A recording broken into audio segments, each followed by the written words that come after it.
ஜோதிட நேயர்கள் அனைவருக்கும் வணக்கம். இன்னைக்கு நம்ம சேனல்ல என்ன பார்க்க போறோம் அப்படின்னு பார்த்தீங்கன்னா, ஆகஸ்ட் மாதம் 12ஆம் தேதி சூரிய கிரகணமும் அமாவாசையும் சேர்ந்து ஒரே நாளில் வருகிறது. பொதுவாகவே அமாவாசை நாள் ரொம்ப ரொம்ப ஒரு முக்கியமான நாளுங்க. அதுவும் முன்னோர்களுக்கான ஒரு நாளுங்க. அப்படிப்பட்ட இந்த நாளில் சூரிய கிரகணமானது சேர்ந்து வருது. இந்த சூரிய கிரகணத்துடைய தாக்கத்தால் உங்களுடைய ராசிக்கு என்ன மாதிரி மாற்றங்கள் நடந்திருக்கு, இந்த கிரகணத்துடைய அடிப்படையில் என்னென்ன நடக்க போகிறது என்பதை விரிவாக பார்த்து பயன்பெறுங்க. கண்டிப்பாக 12 ராசினியர்களுக்கும் பலவிதமான நன்மைகளும் நடக்கும், பலவிதமான கெடுதலும் கண்டிப்பாக இந்த காலகட்டம் கொடுத்துருக்கு அப்படின்னு சொல்லியிருக்காங்க.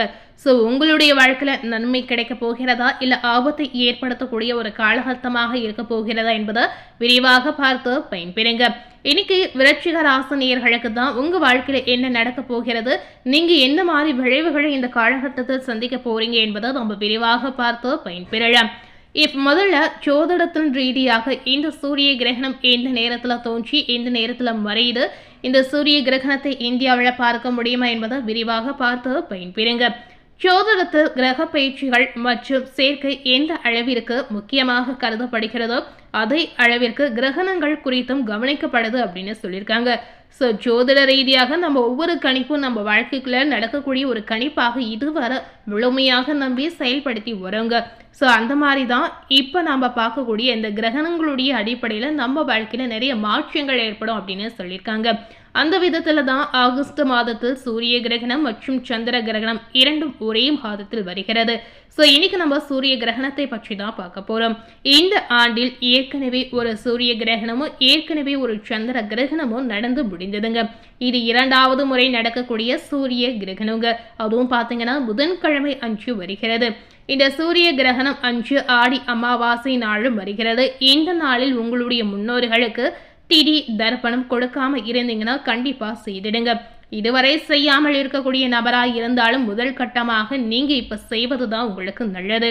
ஏன்னா இந்த காலகட்டத்தில் உங்களுடைய முன்னோர்களுக்கான வழிபாடுகளை நீங்க செய்யும் போது உங்க வாழ்க்கையில என்னென்ன நடக்கணும்னு நீங்க ஆசைப்படுறீங்களோ அனைத்துமே நடக்கும். அது மட்டும் இல்லாமல் முன்னோர்களுடைய பரிபூர்ண ஆசீர்வாதம் உங்களுக்கு கிடைக்கும் அப்படின்னு சொல்லியிருக்காங்க. 2026ஆம் ஆண்டின் இந்த சூரிய கிரகணம் பார்த்தீங்கன்னா பல்வேறு விதமான தாக்கத்தை உங்களுக்கு ஏற்படுத்தும்.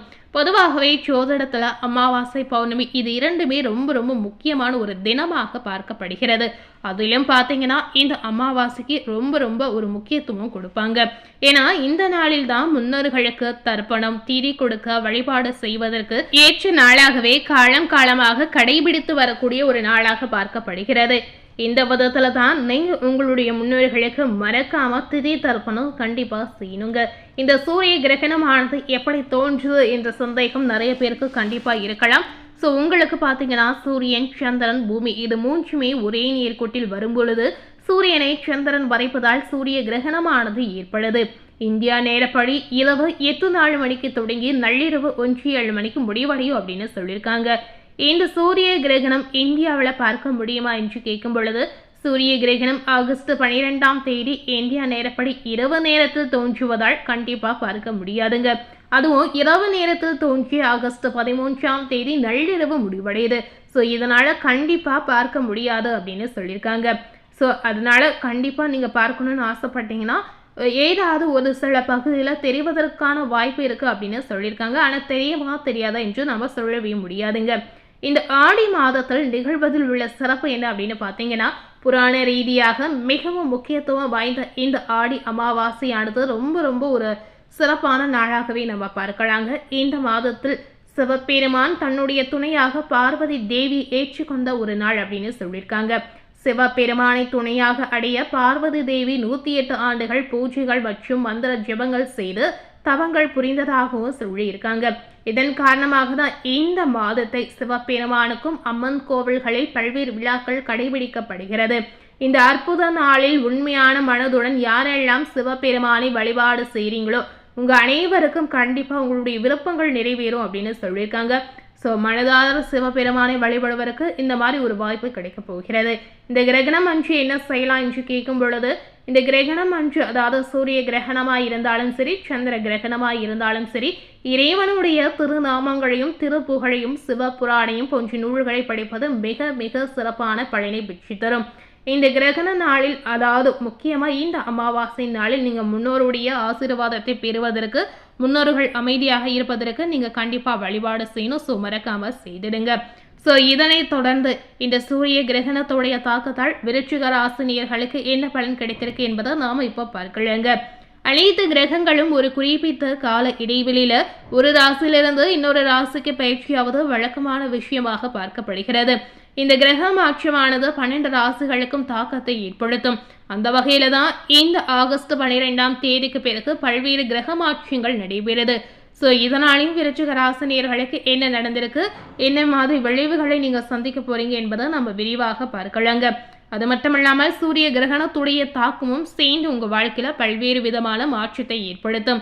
விருச்சிக ராசி நேயர்களுக்கு உங்களுடைய ராசிநாதன் செவ்வாய் 8ல் மறைகிறார். இதனால விபரீத ராஜயோகம் உண்டாகலாம். பூமி சார்ந்த லாபங்கள் உங்களுக்கு தேடி வரும். நிறைய பேருக்கு அரசு வேலை கிடைக்கக்கூடிய வாய்ப்பு இருக்கிறது. பழைய சந்தைகள் எல்லாம் பரிபூரணமாக நீங்கிடும். பிரிந்த தம்பதிகள் மீண்டும் சேரக்கூடிய வாய்ப்பு உண்டாகலாம். உணர்ச்சி வசப்பட்ட செய்த தவறுகள் எல்லாம் சரியாகும். பழைய நண்பர்கள் சொந்தங்களுடன் மீண்டும் சேரக்கூடிய வாய்ப்பு இருக்கிறது. உங்களுடைய ராஜ்யம் மீண்டும் சேரலாம். புதிதாக ஒரு விஷயத்தை செய்யக்கூடிய வாய்ப்பு உங்களுக்கு இருக்கிறது. 9ஆம் இடத்தில் இருக்கும் குரு உங்களுக்கு நிறைய நன்மைகளை செய்ய காத்து இருக்கிறார். குழந்தை பாக்கியம் உண்டாகலாம். 5ஆம் இடத்தில் சனி வக்ரமாவதால் குழந்தைகள் சார்ந்த விஷயத்துல வெற்றி உண்டாகும். ஆண் குழந்தை பிறக்கக்கூடிய யோகங்கள் இருக்கிறது. 9ஆம் இடத்தில் சூரியன் ஆட்சி பெறுகிறார். அங்கு புதனும் இருக்கிறார். இதனால எதிர்பார்க்காத அதிர்ஷ்டங்கள் ஏற்படும். பழைய கடன்களை அடைக்கக்கூடிய யோகங்கள் உண்டாகலாம். அப்பாவின் ஆரோக்கியத்துல முன்னேற்றம் ஏற்படும். 7க்கு உரிய சுக்கிரன் நீச்சமாகி உள்ளதால் திருமணத்திற்கு வரன் பார்ப்பவர்களுக்கு இந்த காலகட்டம் அந்த விஷயங்களை தள்ளி வைப்பது நல்லதுங்க. ஸோ இதுவரை வெயிட் பண்ணியிருந்தீங்க. இன்னும் நீங்கள் கொஞ்ச நாள் வெயிட் பண்ணி இந்த ஒரு நல்ல காரியத்தை தொடங்குவது உங்களுக்கு ரொம்ப ரொம்ப முக்கியமாகவே சொல்லியிருக்காங்க. ஒரு சில விருச்சிக ராசி நேயர்களுக்கு விசா கிடைப்பது போன்றவை தள்ளி வைப்பது ரொம்ப ரொம்ப அவசியம்.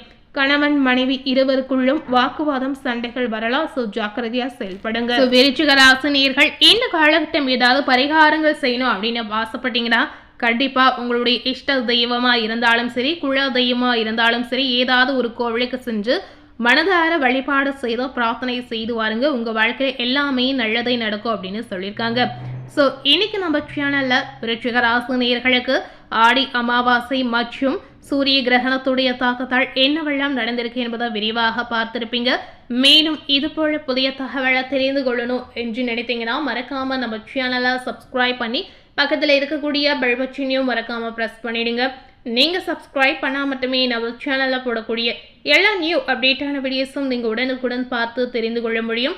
ஸோ விருச்சிக ராசி நேயர்கள் மறக்காமல் சப்ஸ்கிரைப் பண்ணி பெல் பட்டனை ப்ரெஸ் பண்ணிடுங்க. தேங்க்யூ.